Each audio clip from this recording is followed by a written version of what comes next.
Oh shit. Hey yo, what's up? Okay, hold up one moment. Oh, it's been so long. What's up? My name is Tio Biron. I'm a Mako Shark VTuber from another dimension. I'm not really expecting others to be here after so long, but however, hold up. Where is it?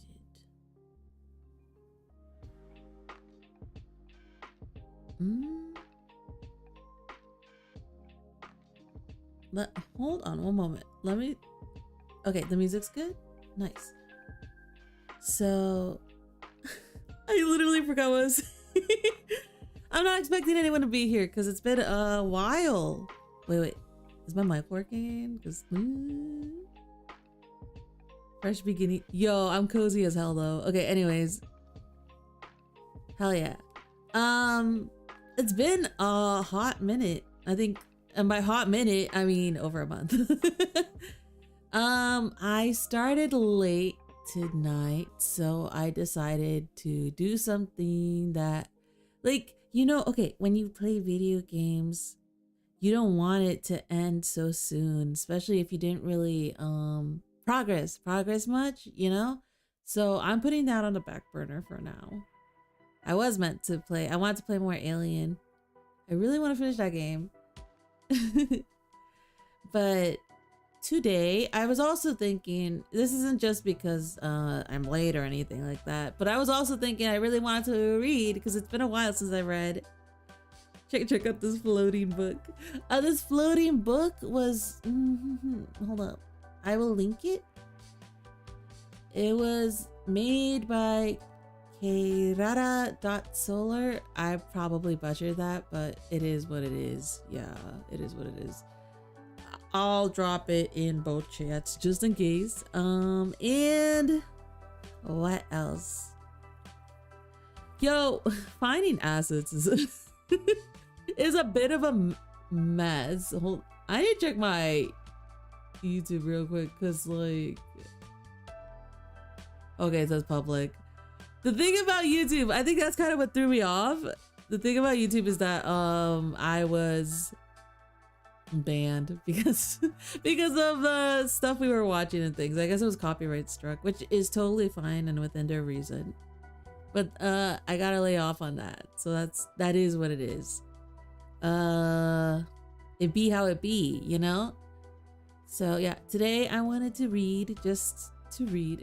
I was looking at which books are public domain. Yeah.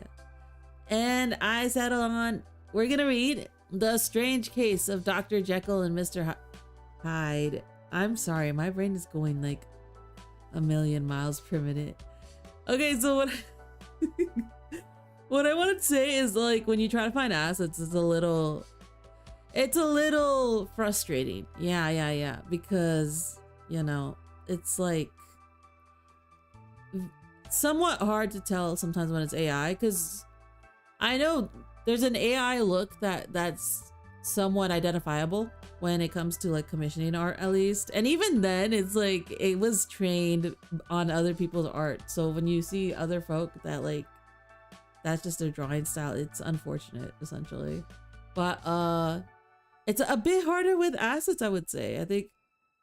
But I try to look up, like, the artist's work and see if their art style tracks or if it keeps changing dramatically. It's frustrating, but here we are trying.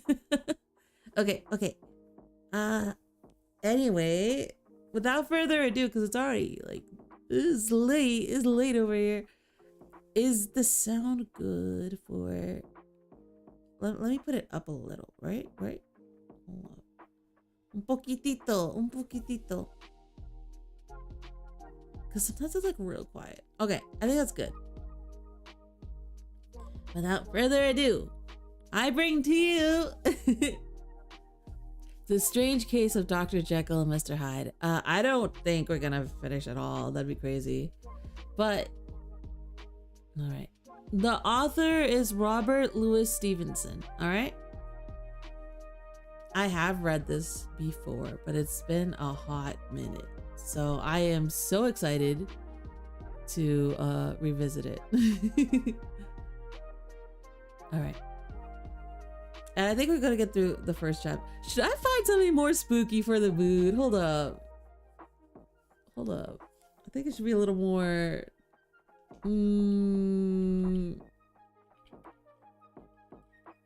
Let's see. Let's see if we can find something.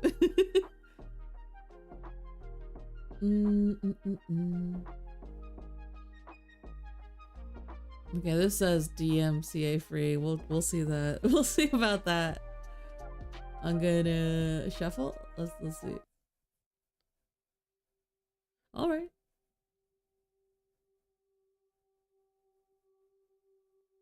I love instrumental tracks, by the way. They're so cool. Okay. Let's get started. Story of the door. Hey, I'm not listening to shit. Hold up.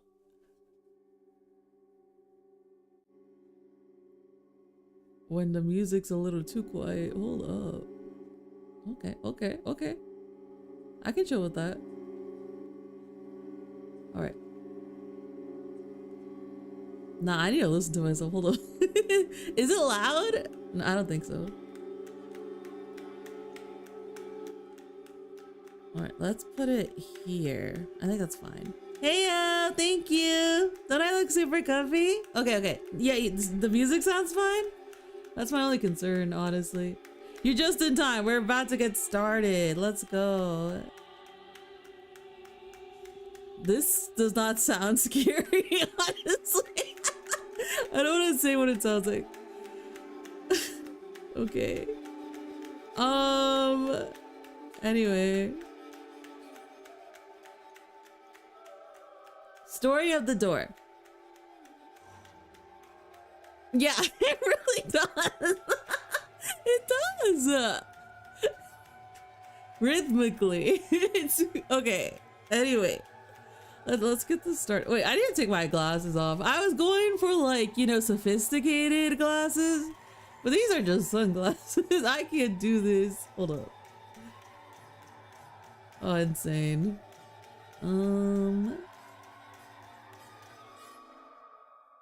That's a spooky witch getting her back blown out. That's what that. All right. Good.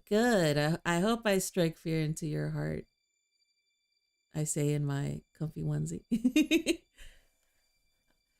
Mr. Utterson, the lawyer, was a man of rugged countenance that was never lighted by a smile, cold, scanty, and embarrassed in discourse, backward in sentiment, lean, long, dusty, dreary, and yet somehow lovable.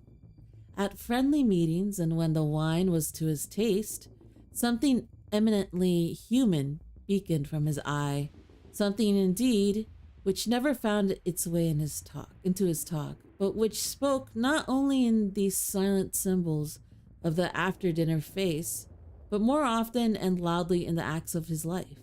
He was austere? What's austere? Hold up. Austere. Let's check it out. He was austere with himself. What is that? Severe or strict in manner, attitude, or appearance. There you go. He was... I don't even know if I'm saying it right. Hold up. Can I hear it? Austere. Oh, okay. He was austere with himself. There we go. I'm sorry. I have Spanish brain. Like, I can't fluently speak Spanish, but I have like Spanish rules in my head.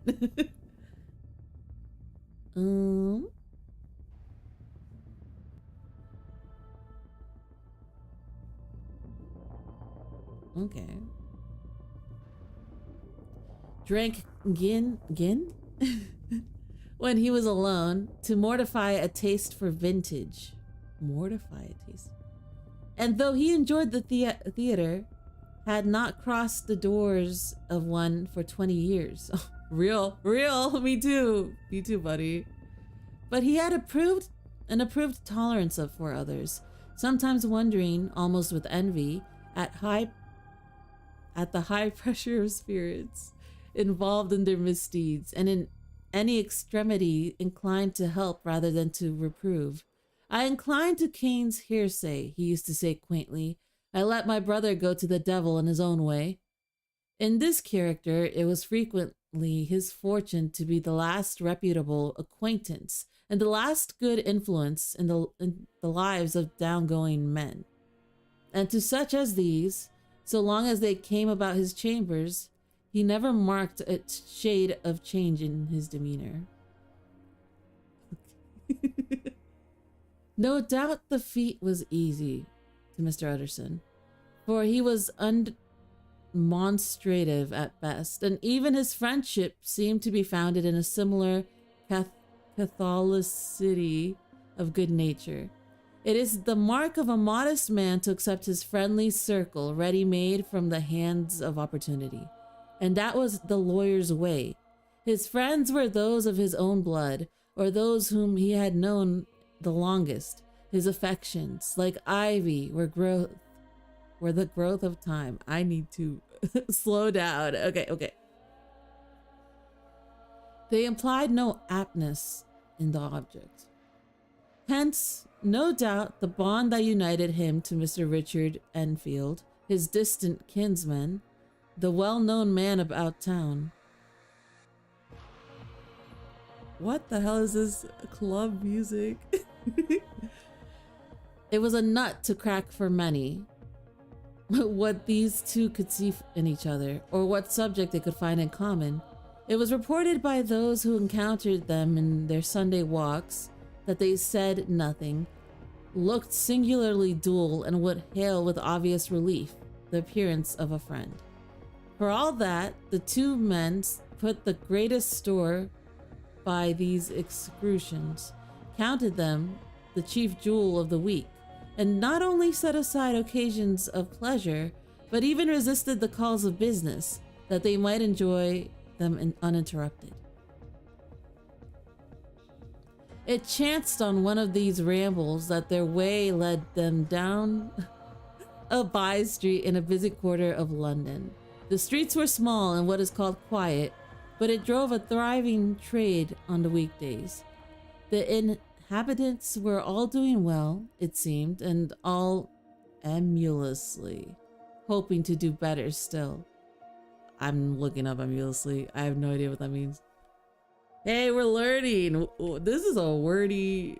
Hold up. I might not have read this, actually. Seeking to emulate. Okay, that makes sense.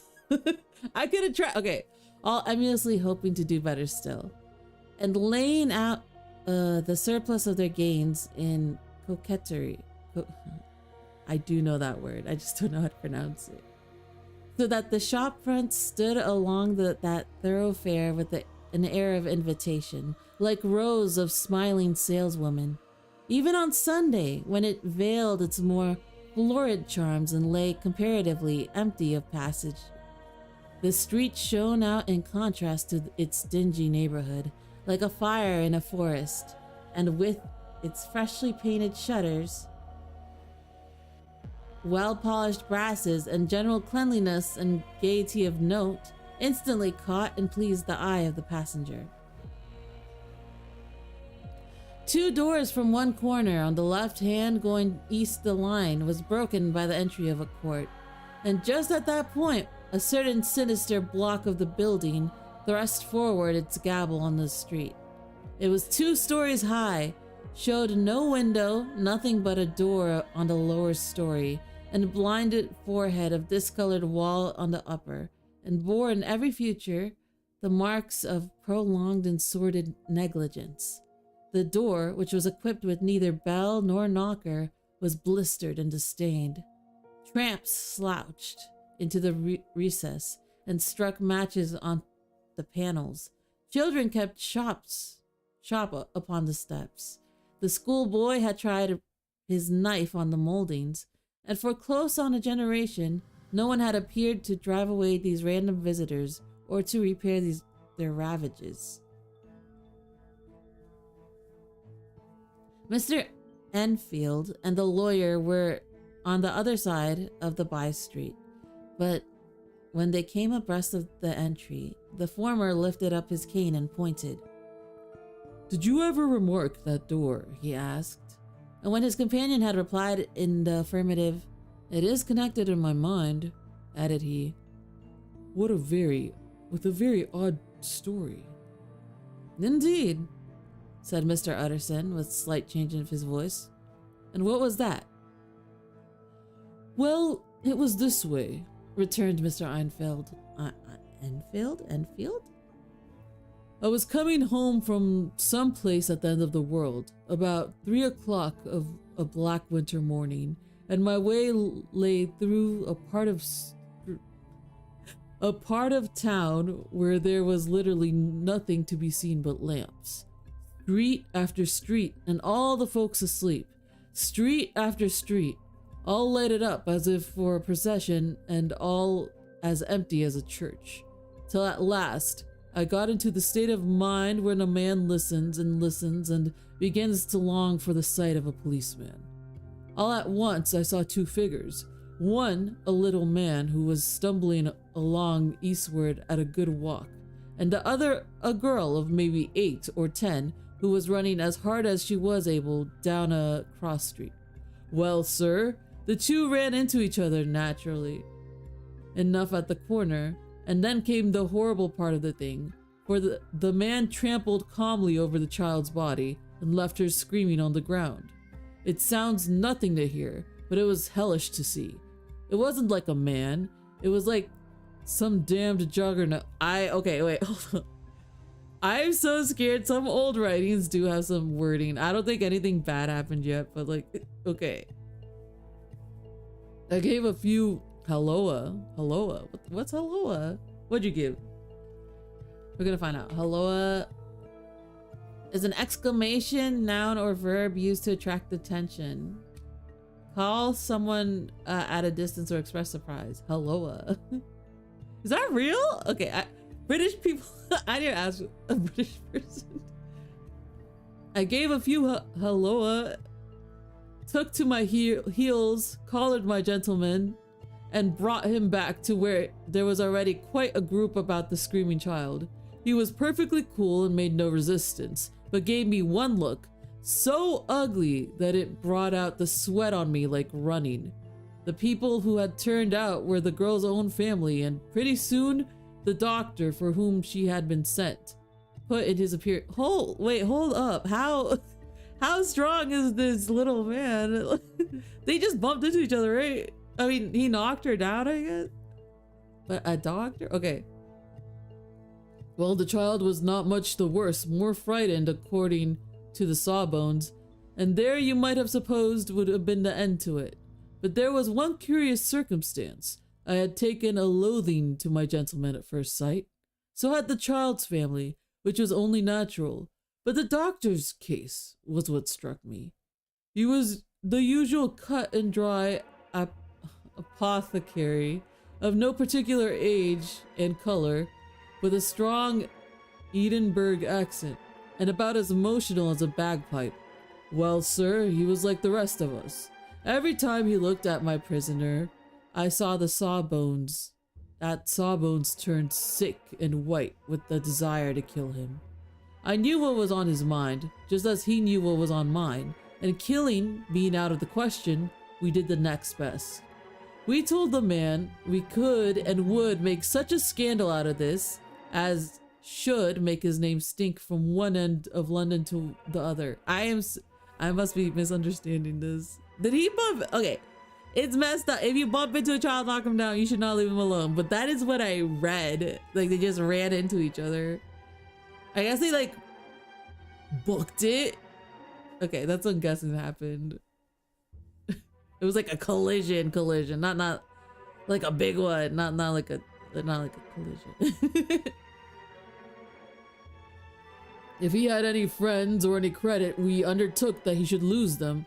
And all the time, as we were pitching in red hot, we were keeping the women off him as best as we could, for they were as wild as harpies. Oof. I never saw a circle of such hateful faces. Boy, you're included, but okay. You were there. and there was a man in the middle with a kind of black, sneering coolness. Frightened too, I could see that, but carrying it off, sir, really like Satan. If you choose to make a capital out of this accident, said he, I am naturally helpless. No gentleman but wishes to avoid a scene, says he. Name your figure. Oh, well, we screwed him up to £100 for the child's family. He would have clearly liked to stick out, but there was something about the lot of us that meant mischief, and at last he struck.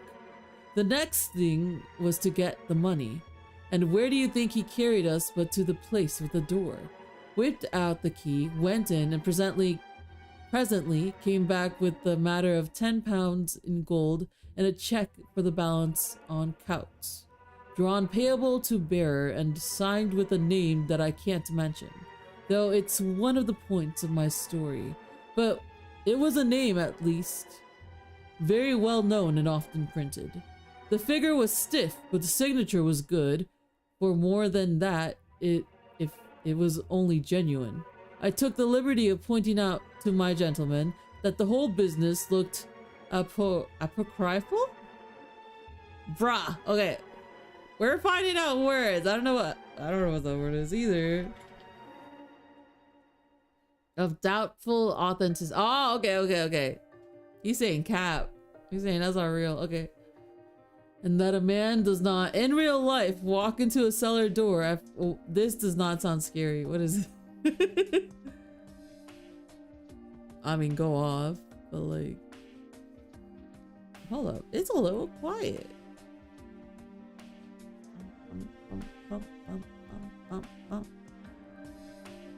Okay.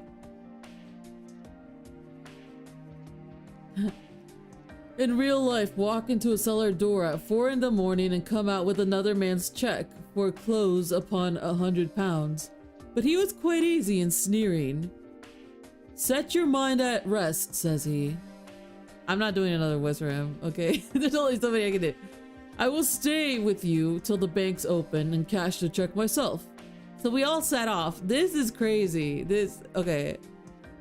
The doctor and the child's father and our friend and myself, and passed the rest of the night in my chambers.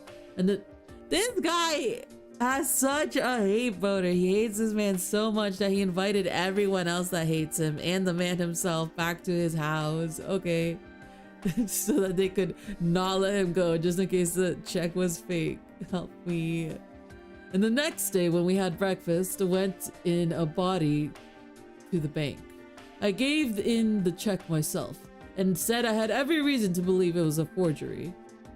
Not a bit of it. The check was genuine. Tut tut, said Mr. Utterson.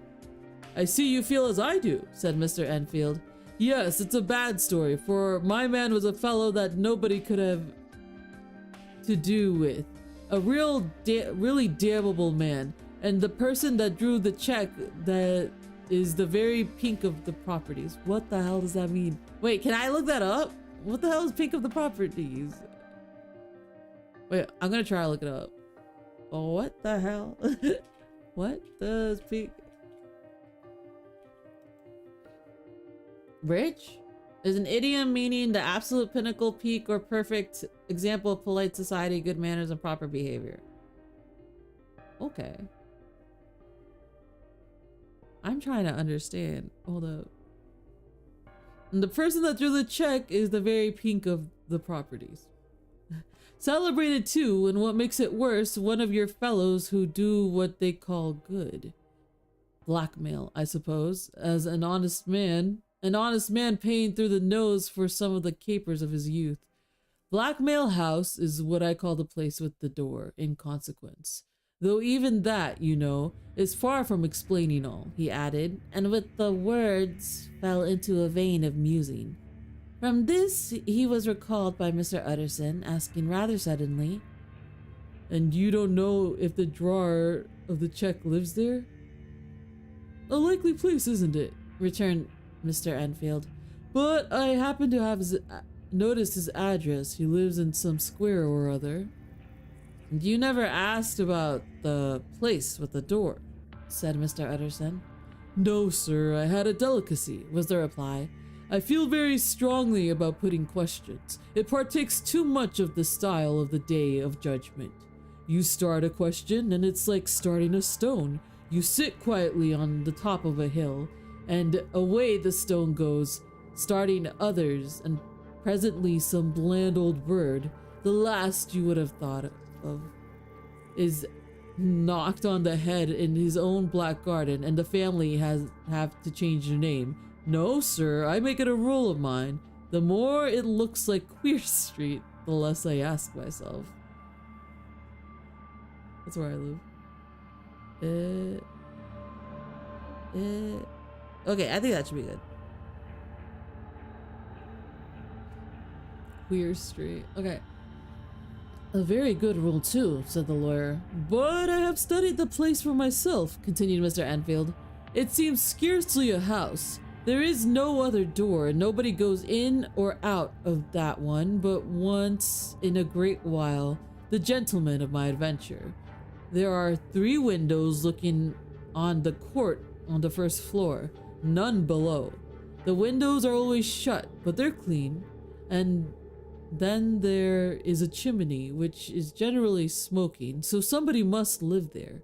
And yet, it's not so sure, for the buildings are so packed together about the court that it is hard to say where one ends and another begins. The pair walked on again for a while in silence, and then Enfield said, said Mr. Utterson. That's a good rule of yours.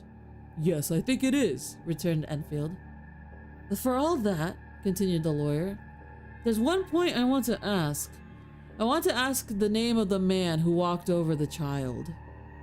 Well, said Mr. Enfield, I can't see what harm it would do. It was a man of the name of Hyde. Said Mr. Utterson. What sort of man is he to see? He is not so easy to describe. There is something wrong with his appearance, something displeasing, something downright detestable. I never saw a man I so disliked, and yet I scarce know why. He must be deformed somewhere. Okay, buddy.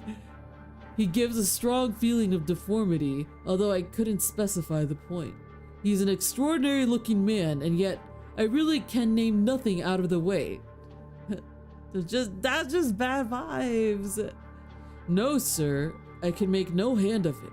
I can't describe him, and it's not want of memory, for I declare I can see him this moment. Mr. Utterson again walked some way in silence, and obviously under a weight of consideration. You are sure he used a key? He inquired at last. My dear sir, began Enfield, surprised out of himself. Yes, I know, said Utterson. I know it must seem strange. I love Claire the Loon. I would not think it's spooky horror. Okay, hold up. I got distracted. The fact is, if I do not ask you the name of the other party, it is because I know it already. You see, Richard, your tale has gone home. If you had been exact in any point, you had better considered it.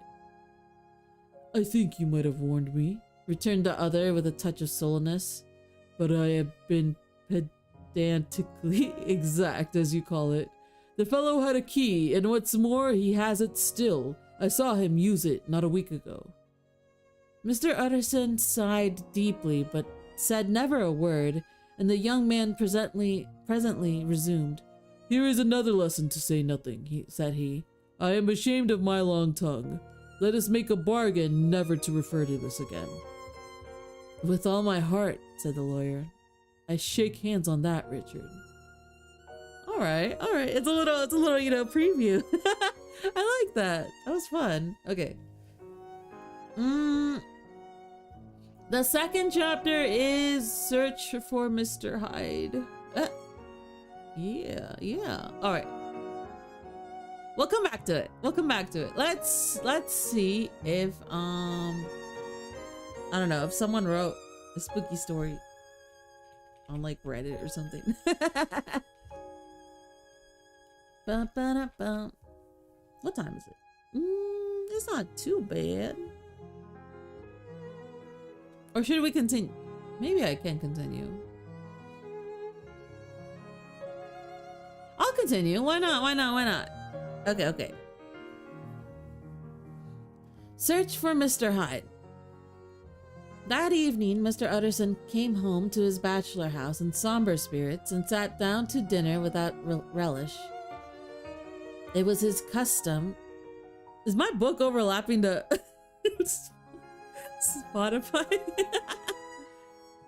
It was his custom of a Sunday when this meal was over to sit close by the fire. Hey yo, clear the loon. You're kind of outshining me here, babe. It's a beautiful piece though. It's so good. Yeah. It was his custom of a Sunday when this meal was over to sit close by the fire, a volume of some dry divinity on his reading desk, until the clock of the neighboring church rang out the hour of 12, when he would go soberly and gratefully to bed.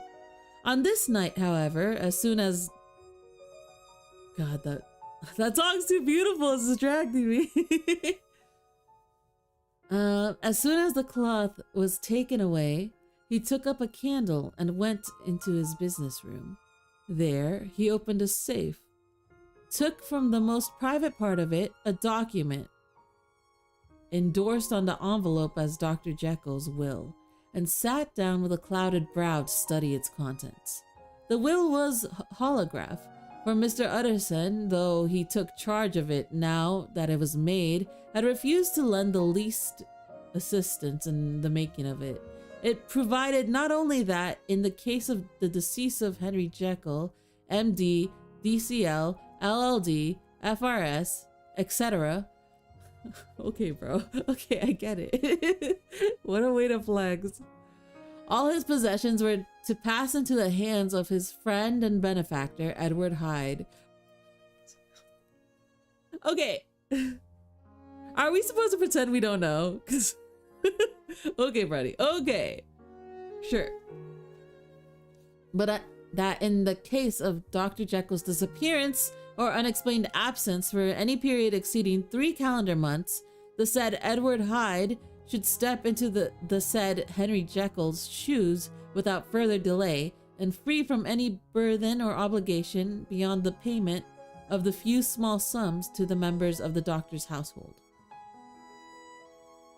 This document had long been the lawyer's eyesore. It offended him both as a lawyer and as a lover of the sane and customary sides of life, to whom the fanciful was the immodest.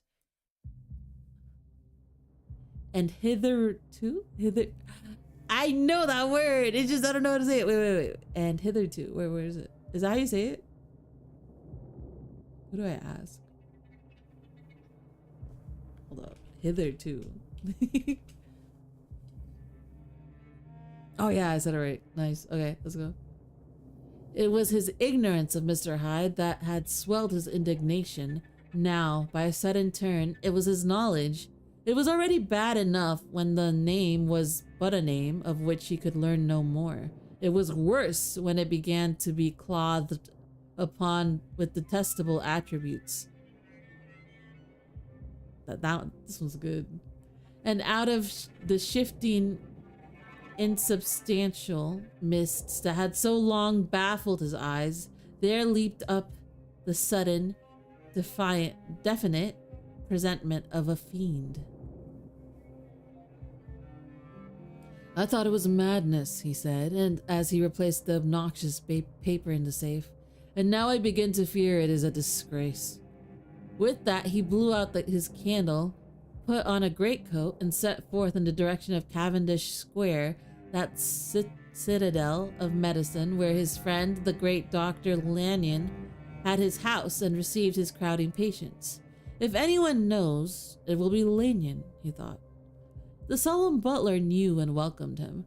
He was subjected to no stage of delay, but ushered direct from the door to the dining room where Mr. Lanyon, Dr. Lanyon, my bad, sat alone over his wine.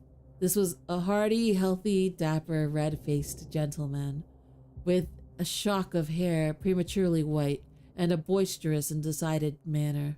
At the sight of Mr. Utterson, he sprang up from his chair and welcomed him with both hands. The geniality, as was the way of the man, was somewhat theatrical to the eye, but it reposed on genuine feeling. For these two were old friends, old mates, both at the school and college, both thorough respecters of themselves and of each other, and what does not always follow, men who thoroughly enjoyed each other's company. After a little rambling talk, the lawyer led up to the subject which so disagreeably preoccupied his mind.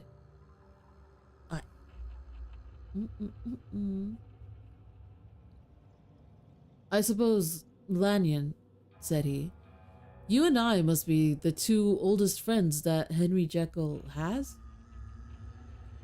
I wish the friends were younger, chuckled Dr. Lanyon, but I suppose we are. And what of that? I see little of him now. Indeed, said Utterson.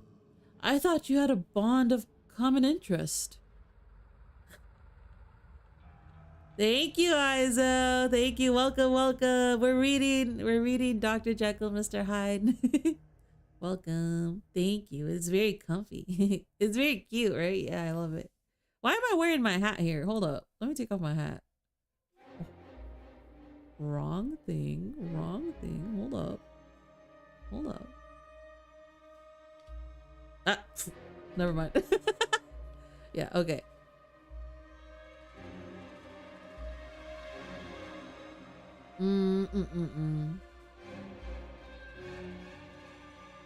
We had, was the reply, but it is more than 10 years since Henry Jekyll became too fanciful for me. He began to go wrong in mind, and though, of course, I continued to take an interest in him, for old sake's sake, as they say, I see, and I have seen devilish little of the man. Such unscientific balderdash, added the doctor, flushing suddenly purple, would have estranged Damon and Pythias?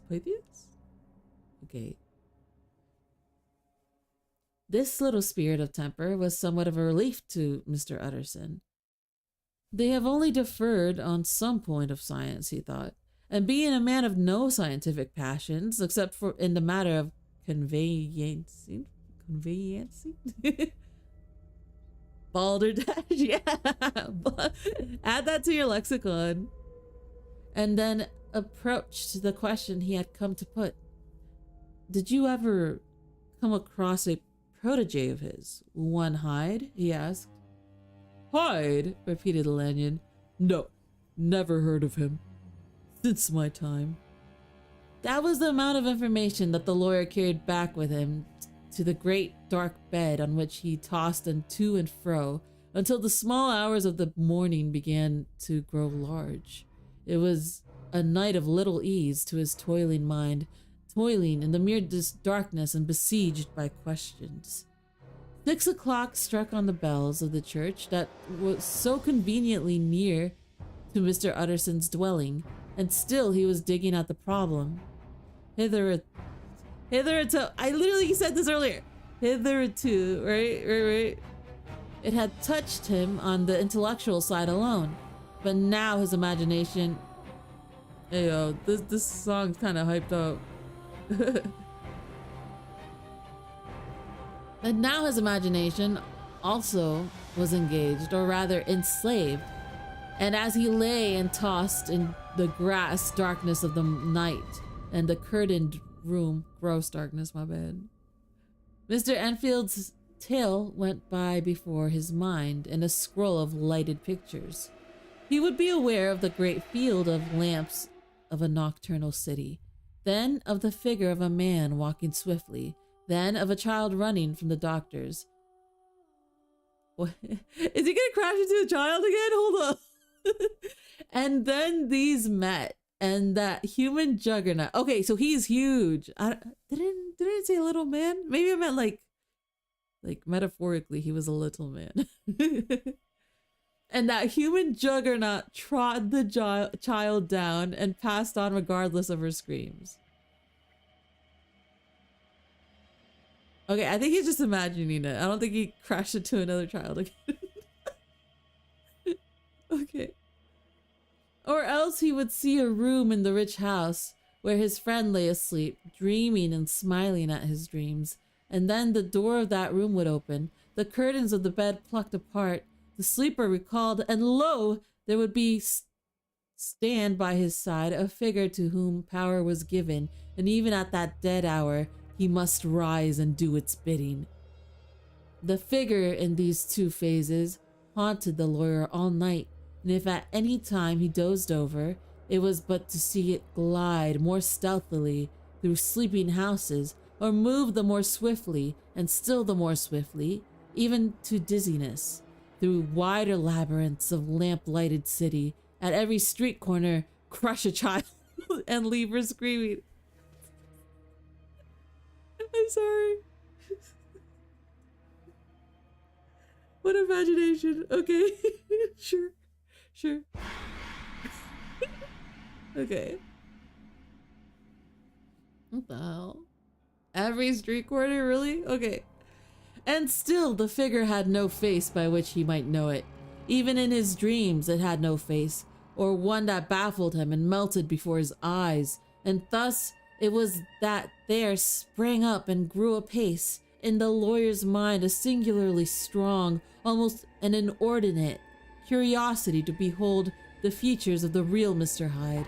If he could but once set eyes on him, he thought the mystery would lighten and perhaps roll altogether away, as was the habit of mysterious things when well examined. He might see a reason for his friend's strange preference or bondage, call it which you please, and even for the startling clause of the will. At least it would be a face worth seeing, the face of a man who was without bowels of mercy, a face which had but to show itself to rise up in the mind of the unimpressionable Enfield, a spirit of enduring hatred. All right, buddy. Dang. From that time forward, Mr. Utterson began to haunt that door in the by-streets of the shop, in the morning before office hours, at noon when business was plenty and time scarce, at night under the face of the fogged city moon, by all lights and at all hours of solitude or concourse, the lawyer was to be found on his chosen post. Sorry, I read ahead and I read a horrible plot. I'm so sorry. Okay. If he be Mr. Hyde, he had thought, I shall be Mr. Seek.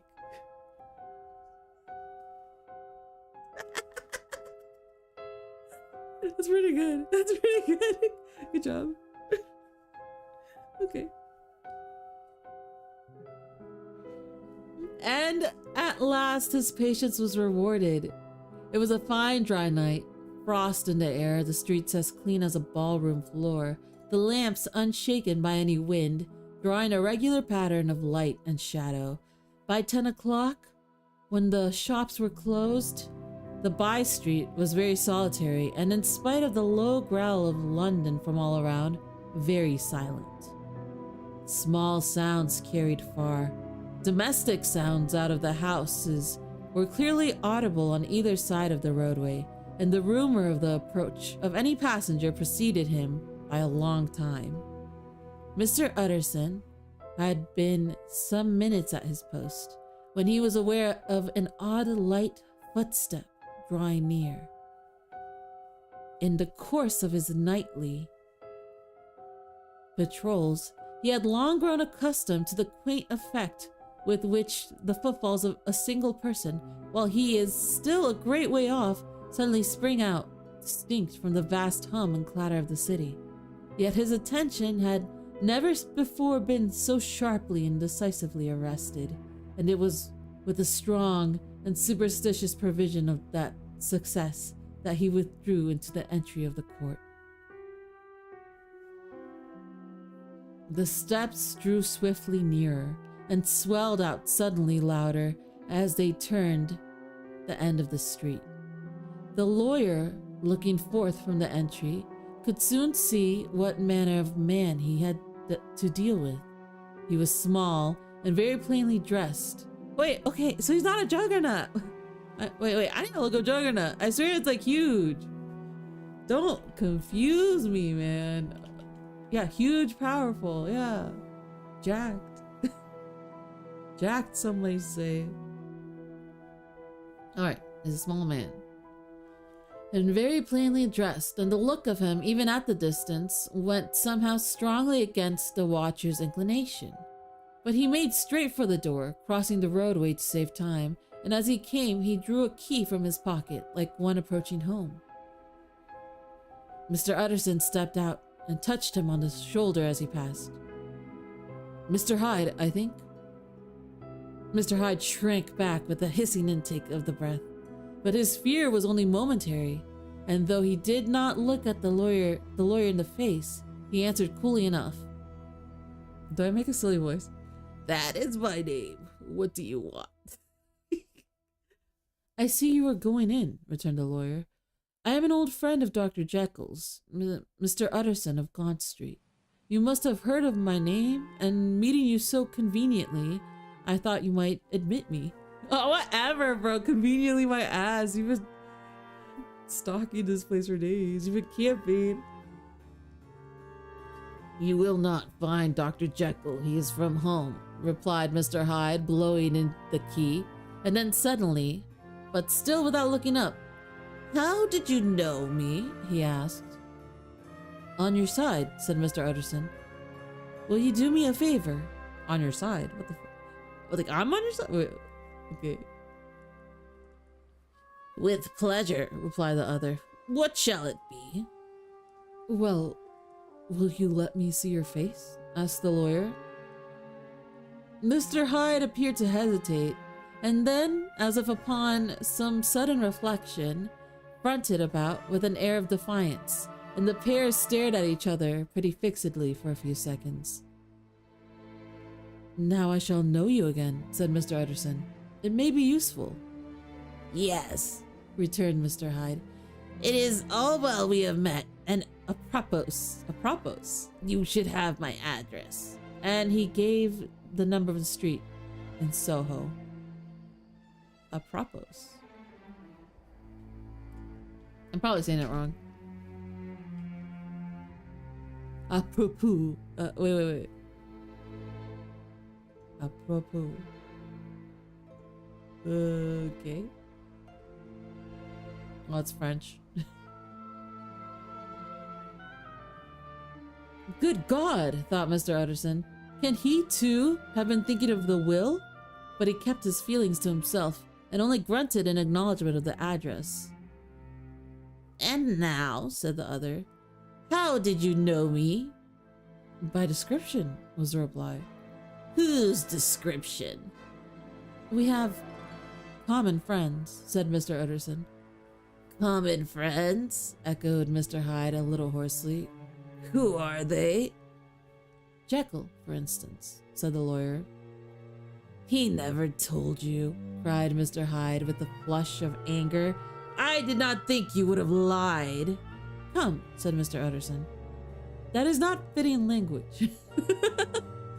Damn, you can't even call anyone a liar. The other snarled out loud into a savage laugh, and the next moment, with extraordinary quickness, he had unlocked the door and disappeared into the house. The lawyer stood a while. When Mr. Hyde had left him, the picture of disquietude?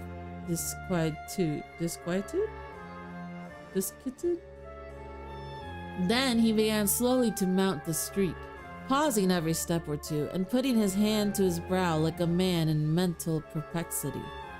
The problem he was thus debunking as he walked was one of a class that is rarely solved.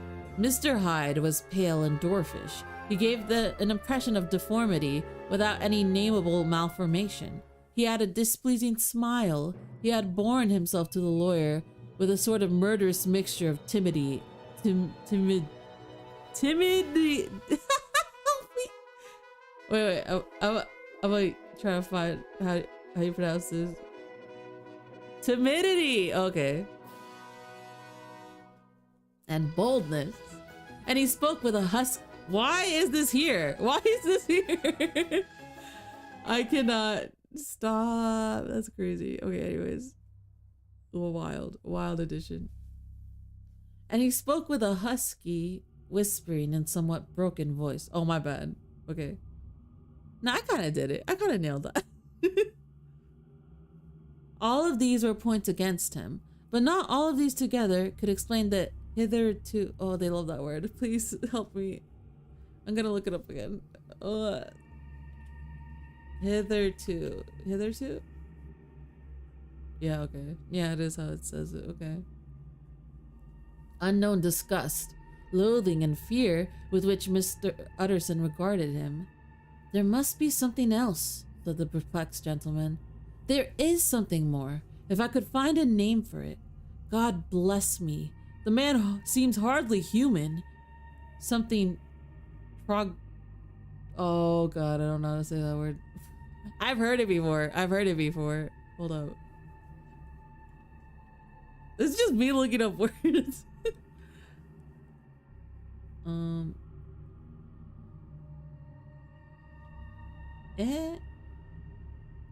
Troglodytic, right? Okay, it does not have pronunciation. Shall we say? Or can it be an old story of Dr. Fell? Or is it me, the mere, the man, wait. Or is it the mere radiance of a foul soul that thus transpires through and transfigures its clay continent? Damn. The last I think, oh my poor old hairy Jekyll, if I read Satan's signature upon a face, it is on that of your new friend. Damn, stop cooking him. What the hell? What'd the man do to you? You're the one that lied to him. The hell? He has an aura. He has bad rank aura, I guess. That's enough to hurt him. At least you didn't hear it.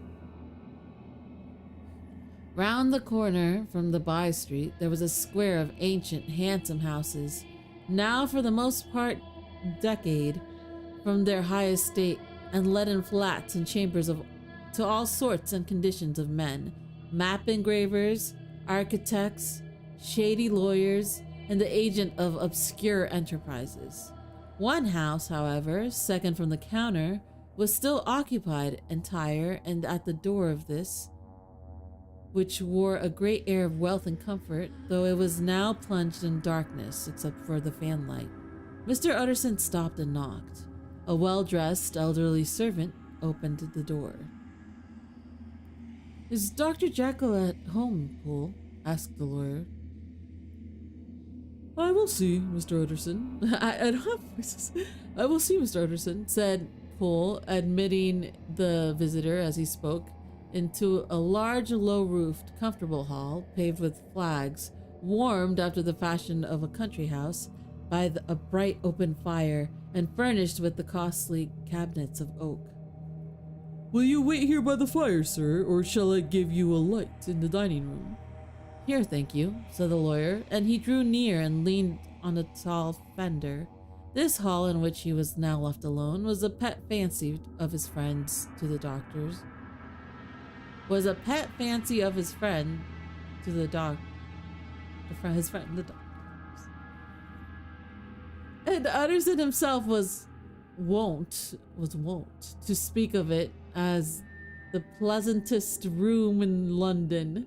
But tonight there was a shudder in his blood. The face of Hyde sat heavy on his memory. He felt, what was rare with him, a nausea and distaste of life, and in the gloom of his spirits he seemed to read a menace in the flickering of the fire light on the polished cabinets and the uneasy starting of the shadow on the roof. He was ashamed of his relief when Poole presently returned to announce that Dr. Jekyll was gone out. He just keeps dragging this man. Like most of this Right, he is just dragging him. I saw Mr. Hyde go in by the old dissecting room pool, he said. Is that right? When Dr. Jekyll is from home. Quite right, Mr. Utterson, sir, replied the servant. Mr. Hyde has a key. Your master seems to repose a great deal of trust in that young man, Poole, resumed the other musingly. Yes, sir, he does indeed, said Poole. We have all orders to obey him. I do not think I ever met Mr. Hyde, asked Utterson. Oh dear no, sir, he never dines here, replied the butler. Indeed, we see very little of him on this side of the house. He mostly comes and goes by the laboratory. Well, good night, Poole. Good night, Mr. Utterson. And the lawyer set out homeward, and with a very heavy heart. Poor Harry Jekyll, he thought. My mind misgives me. He is in the deepest waters. He was wild when he was young, a long time while ago, to be sure. But in the law of God, there is no statute of limitations. Aye, it must be that. The ghost of some old sin, the cancer of some concealed disgrace, punishment coming. Pede Claudo. You fancy ass. Years after memory has forgotten and self-love condoned the fault. And the lawyer, scared by the thought, brooded a while on his own past, groping in all the corners of memory, lest by chance some jack-in-the-box of an old iniquity should leap it to light there. His past was fairly blameless. Few men could... He's a lawyer, I don't believe it. Few men could read the rules of their life with less apprehension, yet he was humbled to the dust by many ill things he had done.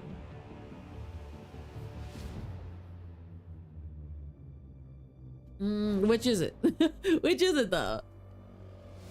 And raised upon again into a sober and fearful gratitude by the many he had come so near to doing yet avoided.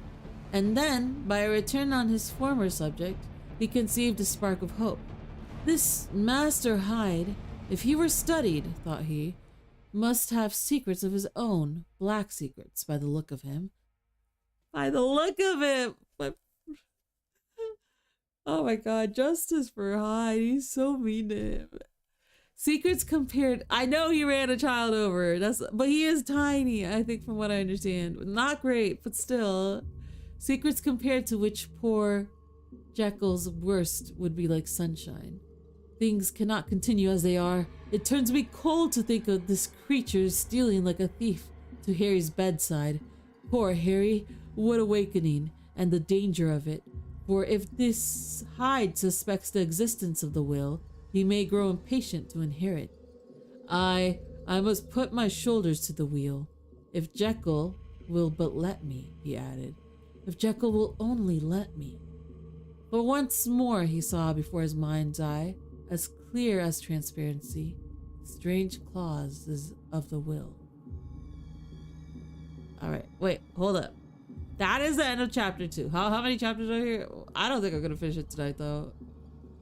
Let's be real. Nah, I'm not gonna finish it tonight. Hey, okay. There's 1, 2, 3, 4, 5, 6, 7. There's 10. There's 10 chapters. We can go for another one though, right? I'm gonna drink water because none of you bitches are hydrating me.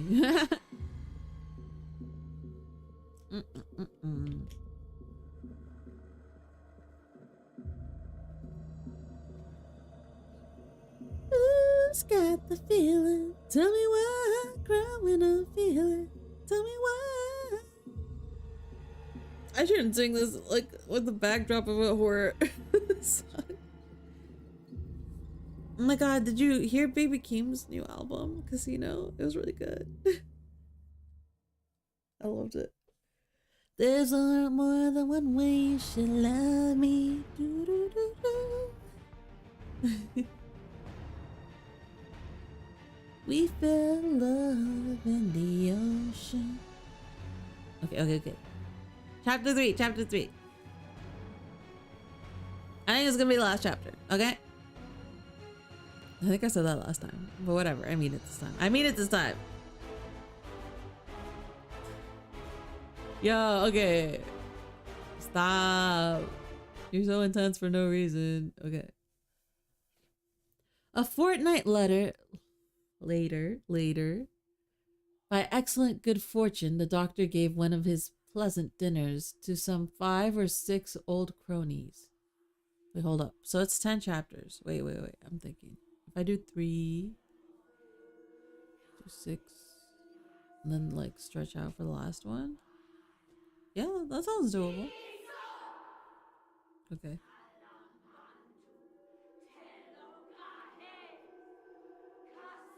Yo, ladies, I'm trying to read here.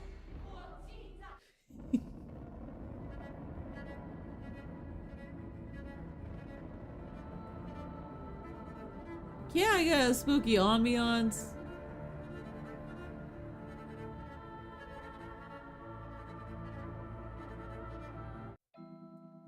Okay, that's better, actually.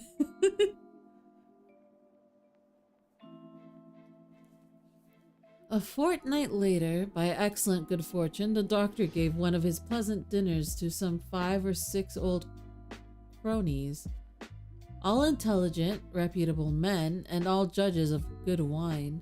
And Mr. Utterson so contrived that he remained behind after the others had departed. There was no new arrangement, but a thing that had befallen many scores of times. Where Utterson was liked, he was liked well. Hosts loved to detain the dry lawyer when the light-hearted and loose-tongued had already their foot on the threshold. They liked to sit a while in his obtrusive company, practicing for solitude, sobering their minds in the man's rich silence, after the expense and strain of gaiety. Goals. To this rule, Dr. Jekyll was no exception, as he now sat on the opposite side of the fire, a large, well-made, smooth-faced man of 50, with something of a slyish cast perhaps, but every mark of capacity and kindness. You could see by his looks that he cherished for Mr. Utterson a sincere and warm affection. "I have been wanting to speak to you, Jekyll," began the latter. "You know that will of yours?" A close observer might have gathered that the topic was distasteful, but the doctor carried it off gaily. "My poor Utterson," said he, "you are unfortunate in such a client. I never saw a man so distressed as you were by my will, unless it were that hidebound pedant. Pedant? Wait, pedant? ¿Qué es eso? A person who is excessively concerned with minor details and rules, or with displaying academic learning. We're learning, yay!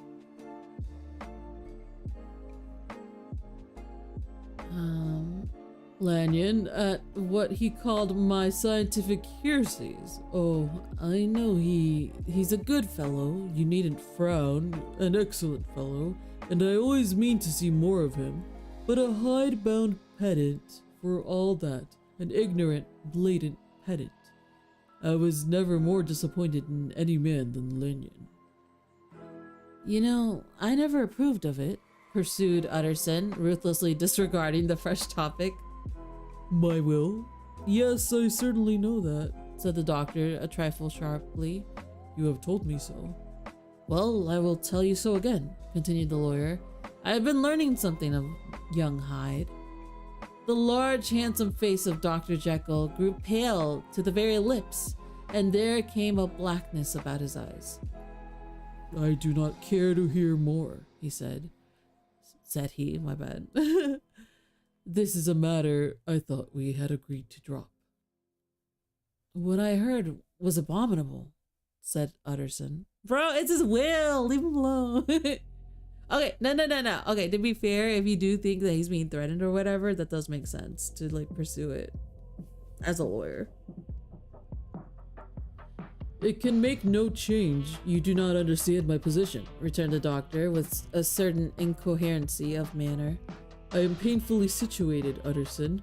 My position is a very strange one. It is one of those affairs that cannot be mended by talking. Jekyll, said Utterson, you know me. I am a man to be trusted.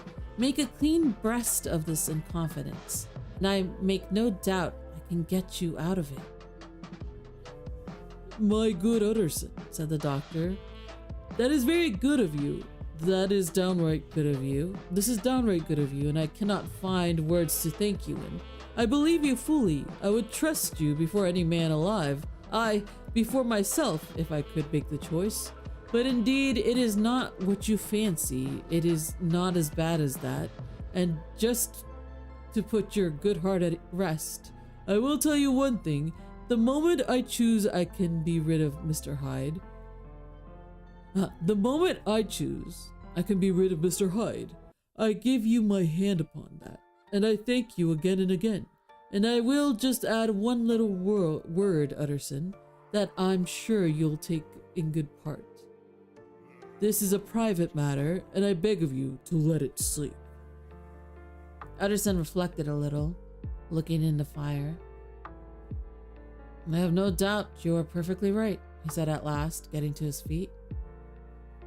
Well, but since we have touched upon this business, and for the last time I hope, continued the doctor, there is one point I would like you to understand. I have really a very great interest in poor Hyde. I know you have seen him, he told me so, and I fear he was rude, but I do sincerely take a very great interest in that young man, and if I am taken away, Utterson, I wish you to promise me that you will bear with him and get his rights for him. I think you would, if you knew all, and it would be a weight off my mind if you would promise. I can't pretend that I shall ever like him, said the lawyer. I don't ask that, pleaded Mr. Jekyll, laying his hand upon the other's arm. I only ask for justice. I only ask you to help him for my sake, when I am no longer here. Utterson heaved an irrepressible sigh. Well, said he, I promise. Okay, that chapter was short. Do we go for the next one? Wait, what time is it? I'm not finishing it, I swear, because it's like 10 chapters, so don't worry about that. All right. Wait. Let me see how long this other chapter is. Hold up. It's kind of short. Hey, yo, can I finish? Nah, I'm not gonna finish tonight. I swear. Okay. The Carew murder case. Nearly a year later, in the month of October 18, London was startled by a crime of singular ferocity and rendered all the more notable by the high position of the victim. The details were few and startling. A maidservant living alone in a house not far from the river had gone upstairs to bed about 11. Although a fog rolled over the city in the small hours, the early part of the night was cloudless, and the lane which the maid's window overlooked was brilliantly lit by the full moon. It seemed she was romantically given, for she sat down upon her box, which stood immediately under the window, and fell into a dream of musing. Never, she used to say with streaming tears when she narrated that experience, never had she felt more at peace with all men or thought more kindly of the world. And as she so sat, she became aware of an aged and beautiful gentleman with white hair drawing near along the lane, and advancing to meet him, another and very small gentleman, to whom at first she paid less attention. When they had come within speech, which was just under the maid's eyes, the older man bowed and accosted the other with a very pretty manner of politeness. It did not seem as if the subject of his address was of great importance. Indeed, from his pointing, it sometimes appeared as if he were only inquiring his way, but the moon shone on his face as he spoke, and the girl was pleased to watch it. It seemed to breathe such an innocent and old-world kindness of disposition, yet with something high too, as of a well-founded self-content. Presently, her eyes wandered to the other, and she was surprised to recognize in him a certain Mr. Hyde, who had once visited her master and for whom she had conceived a dislike. He had in his hand a heavy cane, with which he was trifling, but he answered never a word and seemed to listen with an ill-contained impatience. And then, all of a sudden, he broke out in a great flame. The timing! What the fuck? Of anger, stamping with his foot, brandishing his cane, and carrying on, as the maid described it, like a madman. Stop laughing. You're elevating my story. The old gentleman took a step back with an air of one very much surprised and a trifle hurt, and at that Mr. Hyde broke out of all bounds and clubbed him to death. And the next moment, with ape-like fury, he was trampling his victim underfoot and hailing down a storm of blows, under which the bones were audibly shattered and the body jumped upon the roadway. At the horrors of the sights and sounds, the maid fainted. Okay, I can see it. Okay. I think when he crashed into the child, it was a bit more aggressive than I previously thought. It was 2 o'clock when she came to herself and called for the police. The murderer was gone long ago, but there lay his victim in the middle of the lane, incredibly mangled. The stick with which the deed had been done, although it was of some rare and very tough and heavy wood, had broken into the middle under the stress of this insensate cruelty, and one splintered half had rolled into the neighbor's gutter. The other, without doubt, had been carried away by the murderer. A purse and gold watch were found upon the victim, but no cards or papers except a sealed and stamped envelope, which he had probably been carrying to the post, and which bore the name and address of Mr. Utterson. This was brought to the lawyer the next morning before he was out of bed, and he had no sooner seen it and been told the circumstances than he shout out a solemn lip. "I shall say nothing till I have seen the body," said he. "This may be very serious. Have the kindness to wait while I dress." And with the same grave countenance, he hurried through his breakfast and drove to the police station, whither the body had been carried. As soon as he came into the cell, he nodded. "Yes," said he, "I recognize him. I'm sorry to say that this is Sir Danvers Carew." "Good God, sir!" exclaimed the officer. "Is it possible?" And the next moment, his eyes lighted up with professional ambition. "This will make a deal of noise," he said, "and perhaps you can help us to the man." And he briefly narrated what the maid had seen and shown the broken stick. Mr. Utterson had already quailed at the name of Hyde, but when the stick had laid before him, he could doubt no longer. Broken and battered as it was, he recognized it for one that he had himself presented many years before to Henry Jekyll. "Is this Mr. Hyde a person of smaller stature?" he inquired. "Particularly small and particularly wicked looking is what the maid calls him," said the officer. Mr. Utterson reflected, and then raising his hand, "If you will come with me in my cab," he said, "I think I can take you to his house."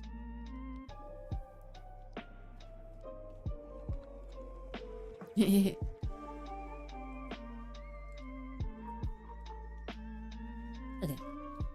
It was by this time about 9 in the morning and the first fog of the season. A great chocolate-colored pal, lowered over the heaven. What the hell? Wait, hold up. What's pal? Paul? Eh? A cloth spread over a coffin. Okay, a dark cloud. Yeah, it's probably that one. Lowered over the heaven, but the wind was continually charging and routing these embattled vapors, so that as the cab would be dark like the back end. Whoa. So as the cab crawled from street to street, Mr. Utterson beheld a marvelous number of degrees and hues of twilight. For here it would be dark like the back end of evening, and there would be a glow of rich, lurid brown, like the light of some strange conflagration. And here, for a moment, the fog would be quite broken up, and a haggard shaft of daylight would glance in between the swirling reeds. The dismissal quarter of Soho, seen under these changing glimpses, with its muddy ways and slattering passengers, and its lamps, which had never been extinguished or had been kindled afresh to combat this mournful reinvention of darkness, seemed in the lawyer's eyes like a district of some city in a nightmare. The thoughts of his mind, besides, were of the gloomiest dye, and when he glanced at the companion of his driver, he was curious of some touch of the terror of the law and the law offices, which may have at times assail the most honest.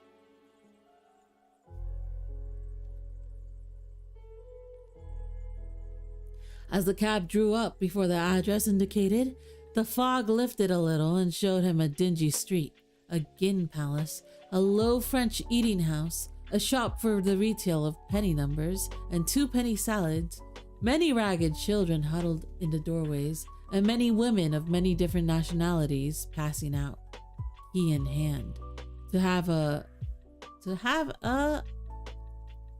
morning glass. And the next moment the fog settled down again upon that part, as brown as umber, and cut him off from his blackguardly settings.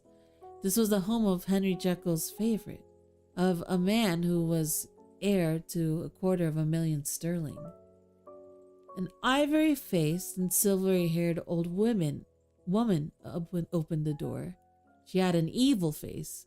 What is up? Stop dissing people, please. What'd the lady do to you? She had an evil face. Wait, let me Google evil face. I want to see what would pop up. What do you think is an evil face? It's gonna show me a monster. It's gonna show me some creepy pasta. Okay.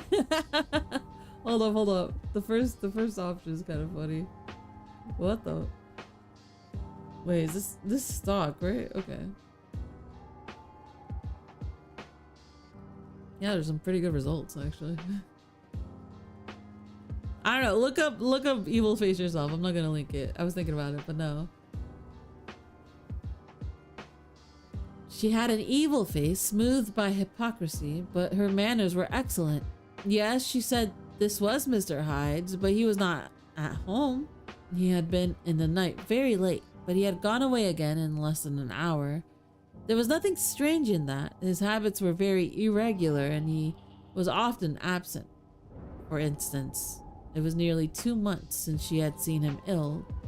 Till yesterday. Not ill. Very well then. We wish to see his rooms, said the lawyer, and when the woman began to declare it was impossible, I had better tell you who this person is, he added. This is Inspector Newcomen of Scotland Yard. A flash of odious joy appeared upon the woman's face. Ah, said she, he is in trouble. What has he done? Mr. Utterson and the inspector exchanged glances. He doesn't seem like a very popular character, observed the latter. And now, my good woman, just let me and this gentleman have a look about us. In the whole extent of the house, which but for the old woman remained otherwise empty, Mr. Hyde had only used a couple of rooms, but These were finished with luxury and good taste. Okay. Good taste. A closet was filled with wine. The plate was of silver, the napery elegant. A good picture hung upon the walls, a gift, as Utterson supposed, from Henry Jekyll, who was much of a connoisseur, and the carpets were of many plies and agreeable in color. At this moment, however, the rooms bore even marks of having been recently and hurriedly ransacked. Clothes lay about the floor, with their pockets inside out. Lockfast drawers stood open, and on the hearth there lay a pile of gray ashes, as though many papers had been burned. From these embers, the inspector disinterred the butt end of a green checkbook, which had resisted the actions of the fire. The other one of the half stick was found behind a door. And as this clinched his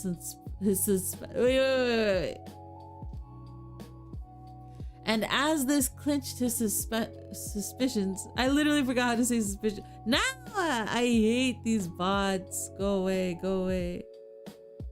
Suspicions. Okay. And as this clinched his suspicions, the officer declared himself a delight.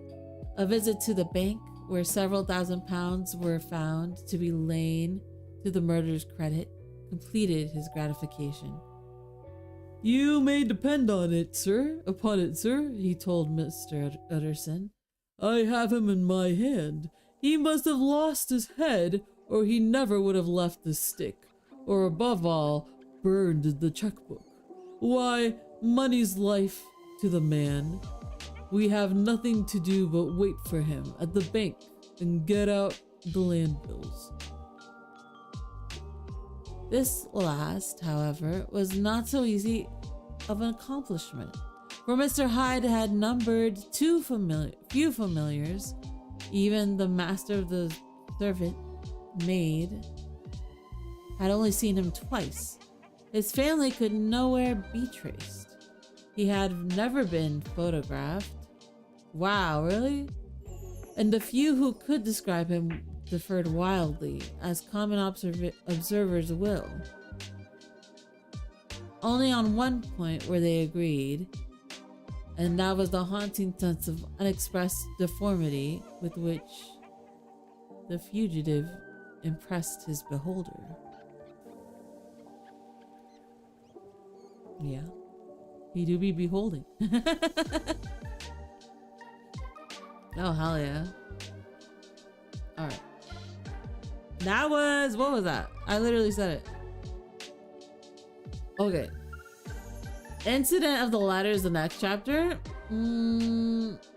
Yeah. So we'll pick it up. But I'm good right now. The reason I was reading today is so that I can feel like I can stop easier. I feel like I can. I don't know what y'all think, but whatever. Why am I... Wait. So, okay. Anyway, let me get out of this blanket. Let me get out of this blanket.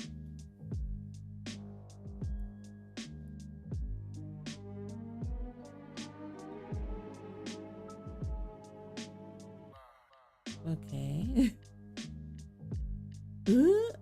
Hold up.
I was about to say, y'all, I think I'm stuck in my outfit, but I know I'm not. I know I'm not. I can reset it. Wait.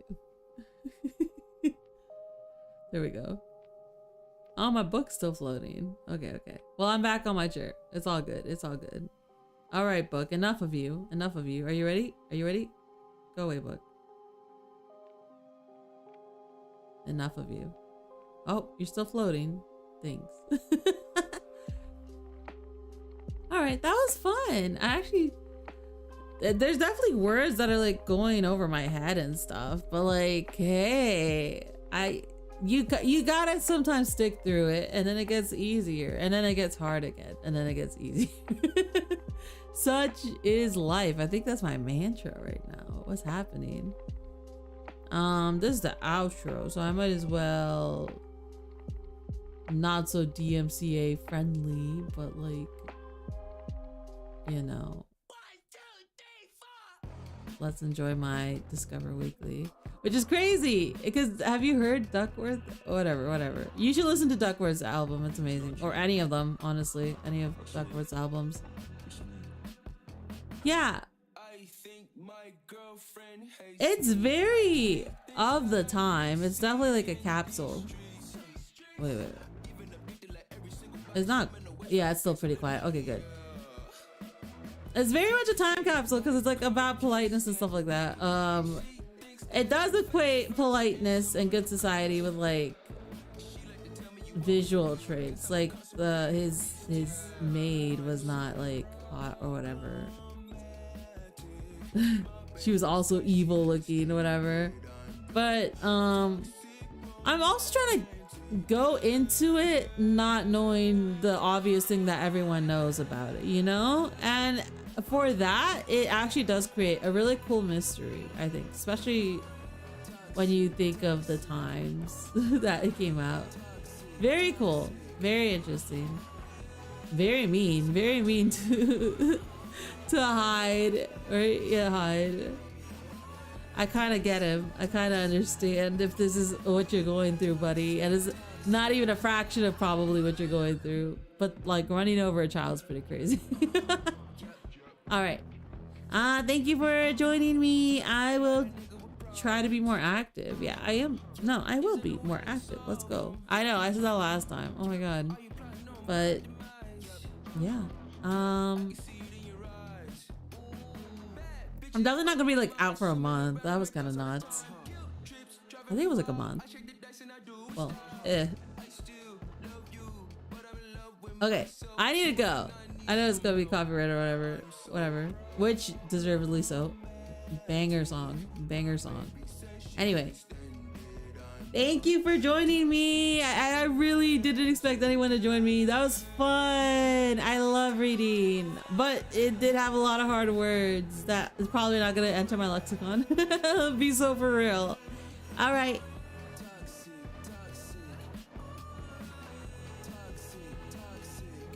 I need to get rid of my chair.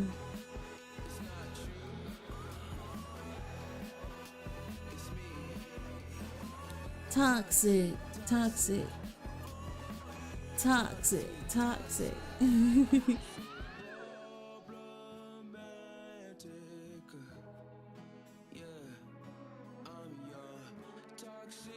Romantic.